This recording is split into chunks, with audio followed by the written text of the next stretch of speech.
Nem só de react de comida vive o canal de live. Provável que não, mas provável que ele ganhe um emote lendário de transformação, porque tem umas skins que tem esse emote que mudam a forma. Geralt of Rivia, The Witcher, amo ele. Nunca vi nada de The Witcher. Você entra nesse vídeo e a pergunta principal é: Lorax é um filme essencialmente bom? No fundo, Vamos lá. Vou colocar minha opinião aqui sobre o Lorax no começo. E aí ele vai fazer eu mudar de opinião, porque eu sou Maria vai com as outras. Mas vamos lá. Lorax. Eu gosto de Lorax. Mas eu não acho muito legal a parte do protagonista, que é o Murilinho, que quer só uma árvore pra pegar uma mina. Essa parte eu acho bem cringe. Se Lorax fosse só o velho contando a história de quando ele era novo e destruiu o mundo com o capitalismo, eu ia achar muito mais legal. Eu gostava de uma sociedade utópica no meio da distopia. A ideia da sociedade utópica no meio da distopia é legal. A ideia do vilão ser só um cara que vende ar porque é uma coisa muito absurda, mas ao mesmo tempo faz sentido para aquele universo, é uma ideia boa. Mas o protagonista é ruim. O protagonista não tem um propósito. Ele tem um propósito, mas ele tem um propósito ruim. Esse é o ponto. Esse é o meu ponto aqui. Mas agora vamos deixar o Tropia falar. Vai, Tropia, diga o que você acha. Gosto é completamente relativo. Eu não posso chegar aqui e falar não. Resposta curta e grossa: não. Lorax não é um filme essencialmente bom. Qual Mas foi? se o trabalho pudesse acabar só nessa afirmação, ele não seria tão gratificante. Talvez um pouco mais fácil, mas perderia um pouco da magia. Então eu vou tentar te explicar por que eu acho que o filme de 2012 da Illumination sobre a obra principal do Dr. Seuss não só desrespeita o legado do escritor, o Dr. Seuss, como omite completamente um lado da própria obra. Esse vídeo, ele fecha uma trilogia que eu comecei há uns meses com esses 2 vídeos aí. Eu não pretendo falar mais sobre Lorax nesse canal, então a todo mundo que tá de saco cheio de me ver só falando sobre esse filme, relaxa, não vai mais acontecer. Tá bom. Eu acho. No mais, Faz teu senta nome aí. aí que eu vou tentar te explicar por que Lorax, a suposta grande homenagem da Illumination, é um filme merda. Como eu preciso ter Inclusive, eu gosto bastante do começo deles falando sobre um Avesildo e tal. Da partezinha, eu gosto bastante do contraste dele cantando todo feliz com os animais. E aí ele começa a quebrar uma árvore do nada e todos os animais ficam chocados. Porque eu adoro... Ó, um fato interessante sobre mim aqui, que ninguém liga. Mas eu adoro histórias fofas que do nada vão pra um lado dark. É por isso que eu gosto de Madoka Mágica, é por isso que eu gosto de Gakogurashi. Histórias fofas que vão pra um lado dark sempre me pegam desprevenida e eu adoro. Também gosto do Conto Sombrio de Green, que tem na Netflix. Eu acho muito legal. Enfim, é isso. certeza que todos consigam entender a crítica aqui. Eu vou resumir o filme bem rapidinho. E depois eu começo a explicar mais aprofundadamente. De boa? De boa. Vamos lá. O filme começa com uma música falando sobre como a cidade de Snideville é incrível e como Sim. todos são felizes e estão sempre dançando e sorrindo. Sabe, Certo. a boa e velha introdução de animação musical. Aí o nosso protagonista força a queda do seu avião para poder falar com a sua crush, que mostra uma vidração enorme pelas antigas árvores que existiam ali. Não as árvores de plástico sintético de Snideville, e sim as verdadeiras árvores que um dia existiram. Como nosso protagonista é um gado supremo, ele sai em busca de achar uma semente dessa árvore para poder conquistar o coração da Taylor Swift ruiva. A avó dele disse que ele só conseguiria isso conversando com um ser enigmático chamado Umavesildo, que eu vou chamar a partir daqui de Onsler porque é o nome original dele. Aí, Ah, então você é desses. Vai ficar falando Wednesday. Então, também agora. Vai ficar falando Ting. Pro mãozinha. É o Umavesildo. Umavesildo é uma ótima tradução de Onceler. Ah. Perde completamente o sentido pro português se tu faz assim, amigão. Aí era só ele fazer uma oferenda para esse Onsler que ele o ajudaria. Saindo daquela alfaville de plástico, o nosso protagonista percebe como o Alfaville resto de do mundo plástico. está completamente fudido e acabado. O Umavesildo diz que vai dar uma árvore para ele, mas Falou Umavesildo, viu? Como é um nome muito mais legal de falar. que antes ele escutasse a história que ele tinha para contar. A história de como ele se tornou o Onsler e como ele... A única nacionalização que eu não gosto é a Tinkerbell Sininho. E tu queria que fosse o quê? Sininho é uma boa tradução. Inclusive, quando eu era criança, eu ficava muito confusa. Por que tinha Tinkerbell e Sininho? Eu achava que eram duas separadas. Mas não, elas são a mesma. Isso me deixava muito confusa quando eu era criança. E eu não entendia a piada do filme da Tinkerbell, da piada, entre aspas, a parada do filme da Tinkerbell, quando a menina tava perguntando o nome da Tinkerbell e ela balançou um sino. Porque se exploda o sino, eu não sei o que é Tinkerbell.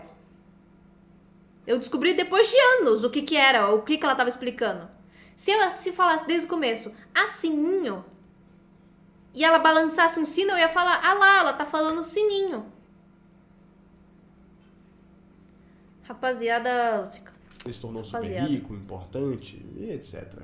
Depois disso, é só uns 40 minutos do Onceler contando como ele fracassou de várias formas diferentes em ter qualquer tipo de sucesso. Foi vaiado, jogaram tomates nele, quebraram suas coisas, e é isso, é um fracassado total. Aí, por pura acaso e sorte, uma pessoa acaba tendo contato com o produtor rosa dele, e realmente percebe como era incrível. As pessoas percebem por osmose que aquilo era único por algum motivo, e juntam uma multidão inteira na porta do Onceler pra pedir por mais. Aí ele finalmente sente que pode ganhar a aprovação da família, já que a ideia do Onceler nesse filme é ser esse jovem humilhado pela sua família por ser um, entre aspas, inútil. Just remember, Oncy, if somehow your invention ends up a failure instead of a success...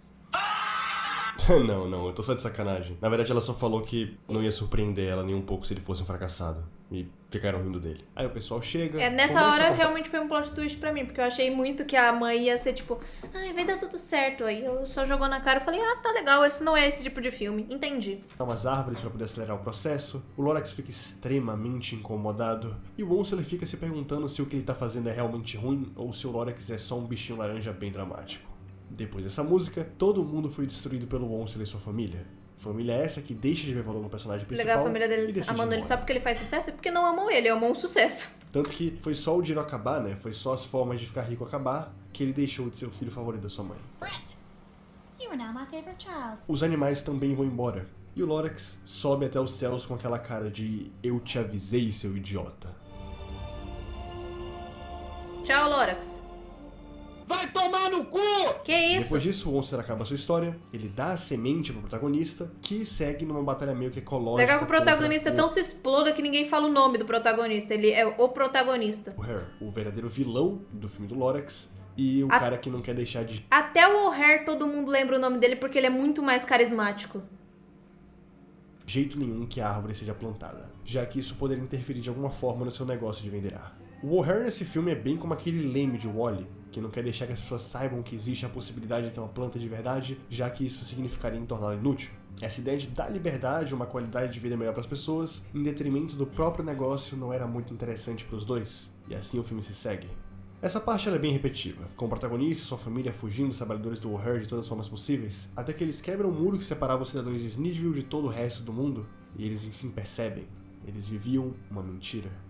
O O'Hare tenta contornar a situação, mas era tarde demais. Em menos de 5 minutos, todo mundo tinha tirado uma consciência ambiental do cu e decidindo lutar pela causa. O Lorax acaba voltando, a música se intensifica e ele abraça o Onceler em um pedido de desculpas figurativo. A câmera sobe.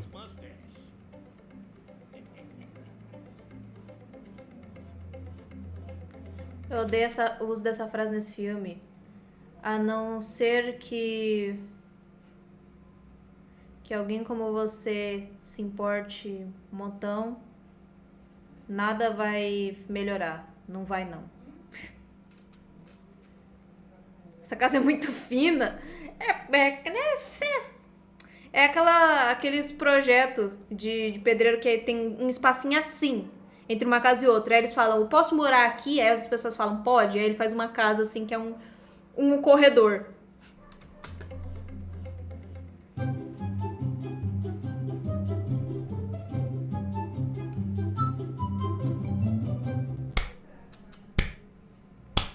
Tiram tudo. Quê? Tem um comercial de carro com o Lorax? Mas isso não vai totalmente contra tudo isso? Ai, o capitalismo é uma coisa que... contexto, eu tenho que admitir que é um filme bem fofo. Quando eu era mais novo, eu gostava bastante dos personagens, e até hoje eu me pego cantando algumas músicas como Let It Grow ou How Bad Can I Be. Mas se você realmente tentar pensar em Lorax como ele foi feito pra ser, sabe, um filme que critica a exploração ambiental e o capitalismo selvagem, tu percebe que ele é péssimo. E é engraçado que ele seja péssimo, porque diferente de Wall-E, que eu citei agora há pouco, que também critica essa exploração ambiental, o Lorax da Illumination teve uma mão na roda gigantesca, que foi o livro do Dr. Seuss. Eles não precisaram criar nada do zero. Tava tudo ali, tava tudo muito bem explicado naquelas 80 páginas de um conto supostamente infantil. E mesmo assim, eles não fizeram da forma que o Dr. Seuss pensou. Porque uma empresa multimilionária como a Illumination não poderia representar de forma 100% fiel o livro do Lorax, já que isso significaria criticar eles próprios. Eles precisavam suavizar algumas partes. E quando eu digo suavizar algumas partes, até eu tô suavizando, já que o filme... Onceler, uma Vezildo, símbolo do capitalismo selvagem, fazendo panquecas. Ah, mas isso eu acho que é mais pra mostrar que ele era um cara de boa, ele era um cara bom. Mas aí, né, ele foi meio que corrompido, entre aspas. Não foi corrompido. Isso já era parte dele, ele só não sabia. Todo é uma passada de pano estratosférica. Ó, vamos lá. Quando você pensa em um mundo destruído O dinheiro, por uma ele. grande corporação, você imagina que a qualidade de vida das pessoas após esse ocorrido tenha se tornado miserável, que algumas pessoas tenham fugido para outros lugares, ou que, por mais que consigam viver, elas tenham uma certa dificuldade. O negócio é que parece que todos os cidadãos de Snideville vivem perfeitamente bem. Sempre são apresentados sorrindo, felizes, dançando. Ninguém parece realmente estar sofrendo em Snideville. Eles não têm natureza? Tá bom. Essas árvores de plástico ainda são lindas. Eles não têm água limpa? Quem liga? A criança tá literalmente sob efeitos de radiação e é mostrada feliz. Os pais também não parecem se importar. E nem mesmo o ar natural eles têm. Mas o O'Hare é citado durante todo o filme como uma pessoa que salvou os cidadãos de Snideville. Já que, como diz na própria música, o O'Hare é o homem que encontrou um jeito de vender o ar. Bem como se ele tivesse sido tipo um Albert Einstein, sabe? Um inventor genial da purificação do ar. Enfim, essa versão de Snideville que toca no início do Lorax, na verdade... Eu gosto muito também da parte do filme que eles falam... Olha, tem uma ideia genial, a gente vai vender ar em garrafa. E aí, as garrafas que a gente produz poluem mais o ar. Então as pessoas vão comprar mais garrafas de ar para poder respirar e vão poluir mais o ar. Na verdade, é uma versão cortada da versão original, que por sua vez é uma versão alternativa da verdadeira música de Snideville, que passa uma vibe muito mais sombria do que a cidade realmente. Já não tem ar pra fazer ar, então é muitos tonks. Então, não tem por que eles não fazerem isso. Eles não estão destruindo nada, porque já tá destruído. Eles só estão poluindo o ar que eles mesmos estão fazendo. Tem uma frase que foi dita de formas idênticas, tanto no filme quanto na versão demo, que por mais parecidas que elas sejam, elas têm um significado muito diferente. Eu vou pôr minha câmera pra cima porque ele tá botando todas as legendas embaixo.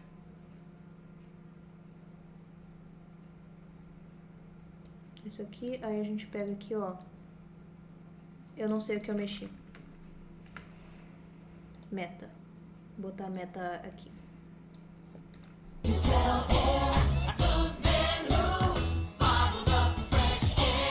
Depois disso, uma parte que é cortada do filme mostra o próprio O'Hare cantando.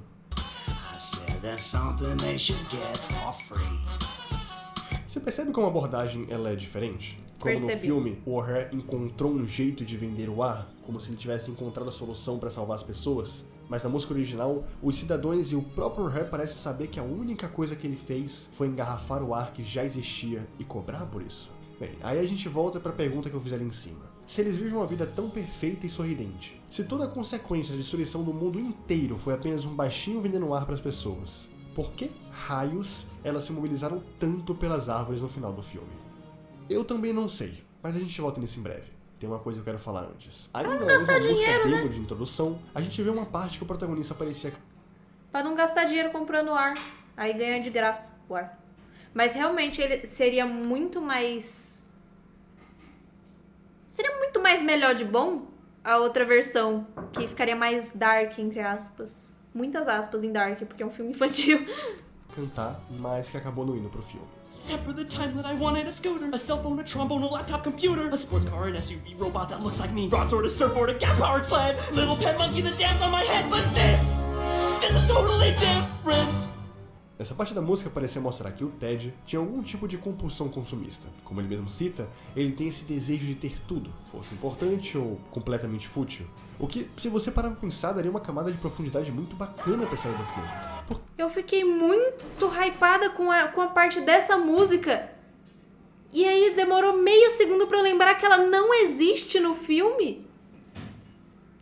E me deixou muito triste porque ela não existe no filme.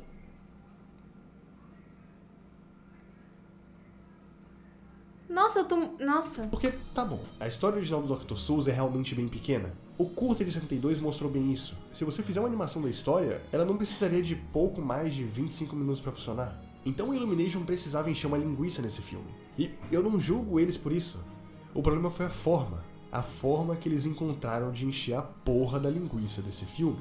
Me irrita muito saber que eles pensaram em criar o Ted como um protagonista consumista e ganancioso que só foi atrás das árvores como mais uma forma de satisfazer o seu desejo de ter tudo. Mas ao confrontar o Onslaught, ele escuta aquela história toda e percebe que esse pensamento fez com que todo aquele mundo ruísse. Ele acaba se vendo no Onslaught. E ao criar essa conexão com o aparente mal que fez o mundo inteiro acabar, ele aprende algo com isso. Ele aprende a ser melhor. Agora imagina pegar tudo isso. É justamente o que eu falei no começo do filme. O protagonista, ele tinha uma motivação tão besta e banal que ele não tinha carisma nenhum. Agora, se ele só quisesse a árvore porque ele queria ter uma árvore... Nossa, eu tô muito triste com esse filme. Mas daqui a uns 10 anos eles fazem um remake, né? Isso. Amassar em uma bolinha de papel bem bonitinha e jogar na porra da lata do lixo. E no lugar fazia a única motivação do protagonista sem impressionar uma garota que ele é apaixonado. Não tá vendo? Não é sobre encher linguiça, é sobre escrever uma boa história. E nem vem com esse papo de criança não iria entender. Mano, é mais normal você encontrar uma criança... Eu, criança, não gostava dessa parte do filme. Eu gostava da parte do filme da historinha. Eu queria que o protagonista inteiro se explodisse. Extremamente consumista pedindo tudo pros pais do que uma criança tendo uma relação amorosa com outra. Não faz nem sentido isso. A questão é que se a Illumination dissesse na sua cara que o filme deles era contra a venda de coisas fúteis, como é que eles iriam te vender pelúcias do Lorax depois? Não iam, né? Não iam. Por mais que a construção do personagem do protagonista tenha sido medíocre, e que não faça muito sentido os cidadãos serem tão felizes mesmo com o mundo destruído, eu preciso tirar um momento pra falar do personagem mais importante de toda a história do Dr. Seuss. O Onslaught. Como eu já falei de forma bem resumida naquele vídeo sobre Illumination, o Onslaught ele foi criado pelo Dr. Seuss como uma representação de todos esses corporativistas que não ligam nem um pouco para a natureza e pelo real bem-estar das pessoas, e sim só importam em lucrar mais e mais. Existe um motivo claro pelo qual uma Vesildo não tem um rosto. Ele serve para representar todas as pessoas que contribuem para o mal das florestas. Ele representa as grandes empresas que vivem explorando nossa matéria-prima sem um uso consciente. Sabe, não é apenas uma pessoa em específico e muito menos é uma adolescente indie que toca violão. Ele meio que é todo mundo, sabe? Ele é todos os corporativistas de uma vez só. Ele é uma representação metafórica de tudo. Assim como o produto que ele faz também. Todos eles são homens velhos e brancos. Que coisa. Que coisa. Coincidência.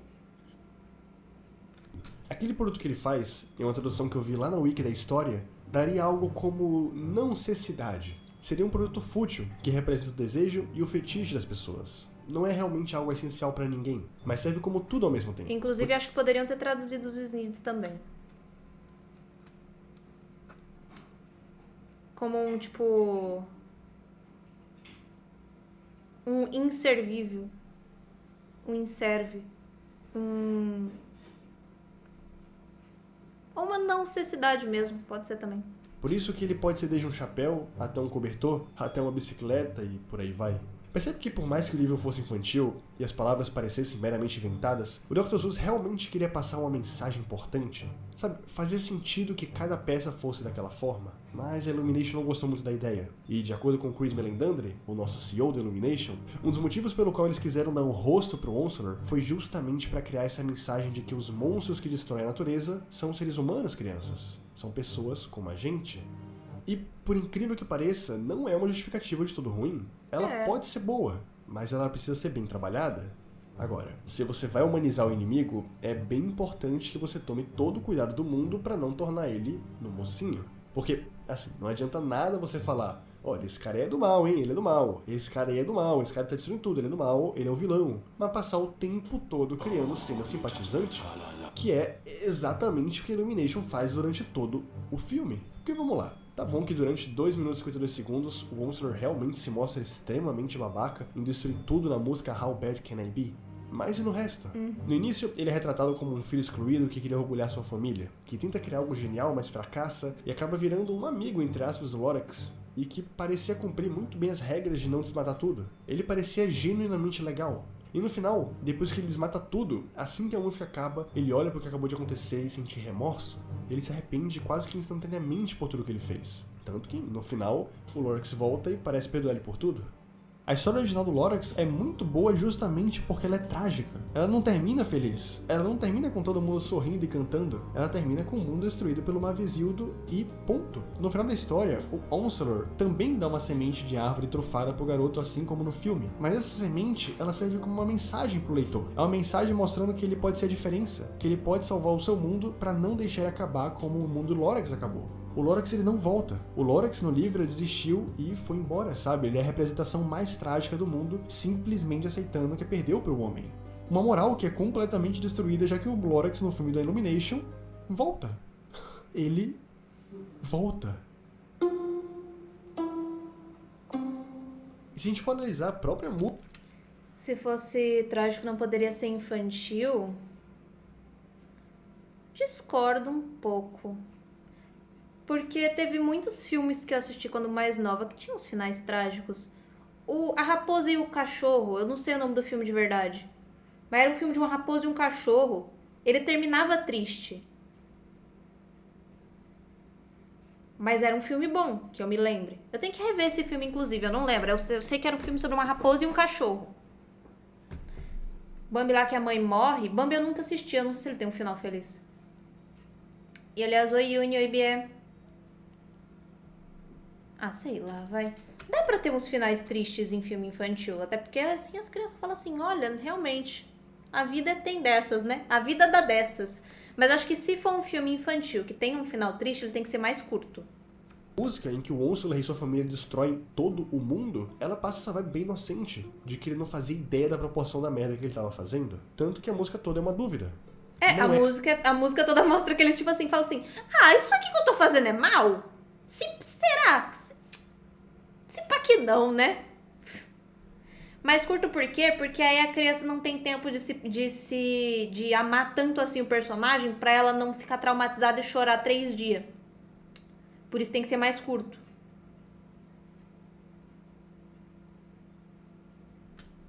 Não é I Can Be Bad, e sim How Bad Can I Be? Será que eu sou tão ruim assim? Ele passa esses 3 minutos tentando provar pra si mesmo que ele é um mocinho, que ele é do bem, e que o Lorax é um tremendo de um estraga-prazeres. E assim que toda a cantoria acaba, ele olha pro horizonte e percebe que foi enganado. Ele queria orgulhar sua família e ser rico, mas não dessa forma. Ou seja, o Onslaught do filme, diferente do Onslaught da história, é só um jovem com family issue que quer orgulhar sua família a todo custo. Ele parece muito mais um adolescente carente por afeto do que realmente um homem de negócios ganancioso. E eu sinto que isso não foi descuido da Illumination não. Na real, isso foi completamente proposital. Já que como a Illumination é uma empresa multimilionária que vende coisas fúteis para as pessoas, eles pensaram que vender o Onslaught como o Dr. Seuss pensou não passaria uma ideia muito positiva deles próprios. Mas um filme do Lorax sem um vilão corporativista também não faria nenhum sentido. E foi aí que eles criaram o Anti-Onslaught, ou melhor, o Anti-Illumination.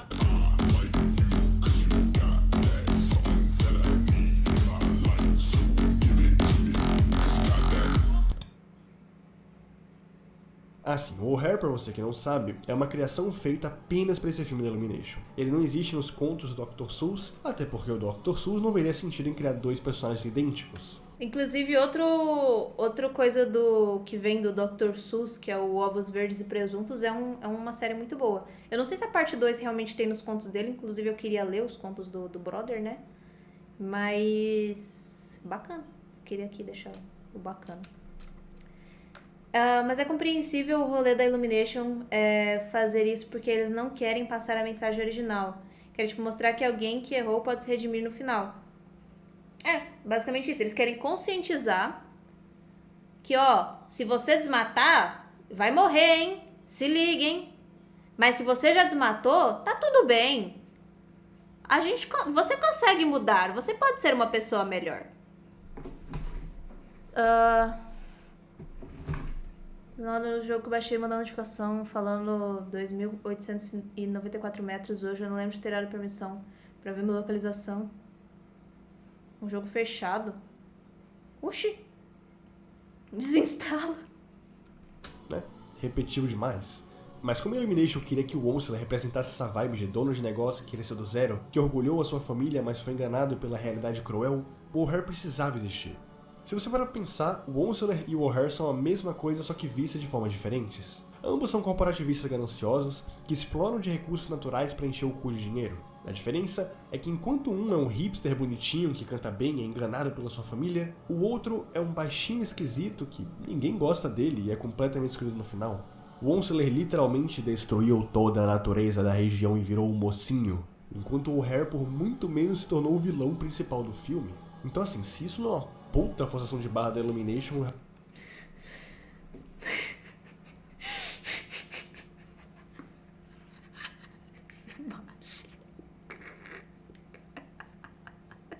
Ele podia ter resumido tudo que ele falou com essa imagem.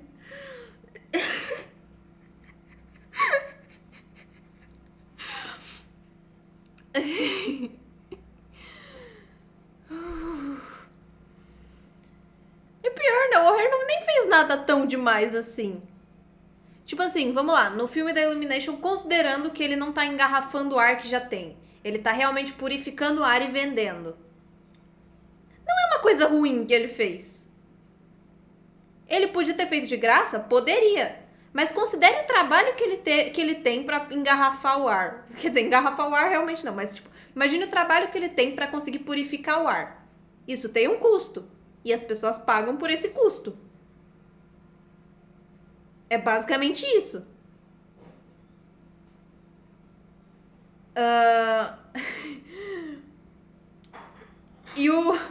E o Mavezildo destruiu todas as árvores pra fazer um cachecol.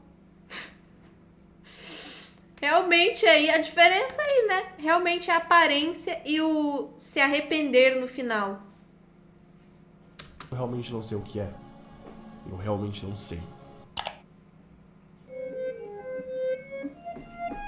Você provavelmente nunca escutou essa música.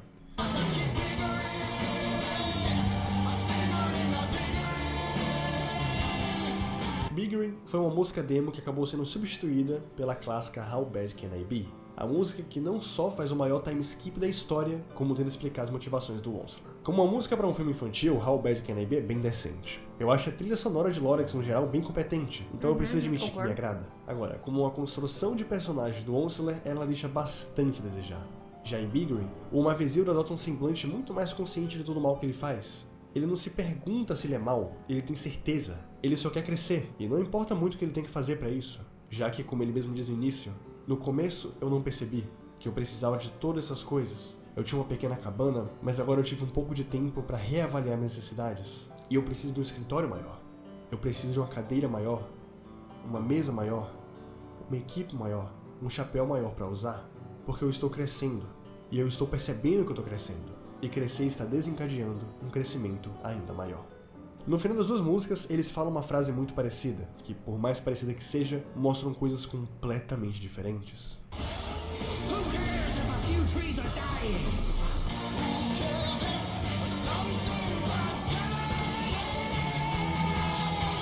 Enquanto o Onslaught do filme se pergunta o tempo inteiro se o que ele faz é errado, e se vê como um mocinho que está apenas destruindo poucas árvores, o Onslaught de Big Green não só sabia o que ele estava sacrificando para criar o seu império, como ele não se importava. Ele sabe que não são só poucas árvores, e sim outras coisas. Ele sabe o que ele fez, e ele não se arrepende no final.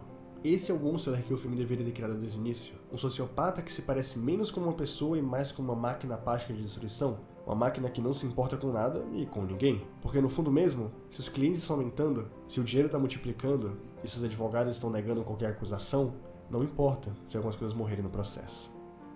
Ah, mas tá bom que Illumination ia deixar isso passar, né? Porra, nem em 1000 anos. Nem em 1000 anos. Essa música quebraria completamente a imagem do Onslaught inocente que eles queriam criar. Daria uma profundidade maior pra obra e talvez fizesse uma das maiores adaptações do cinema? Talvez. Realmente talvez. Mas estaria muito fora do escopo da empresa. Bem, se eu consigo tirar algo dessa coisa toda, é que esse cara aí, ele não é o verdadeiro vilão dessa história. E muito menos o O'Hare com sua empresa de ar esquisita. Porque se tem um verdadeiro grupo corporativista, que visa o lucro acima de tudo, e não se importa com mais nada além de crescer e crescer cada vez mais, esse sim é o verdadeiro Onsley dessa história. Essa é a Illumination.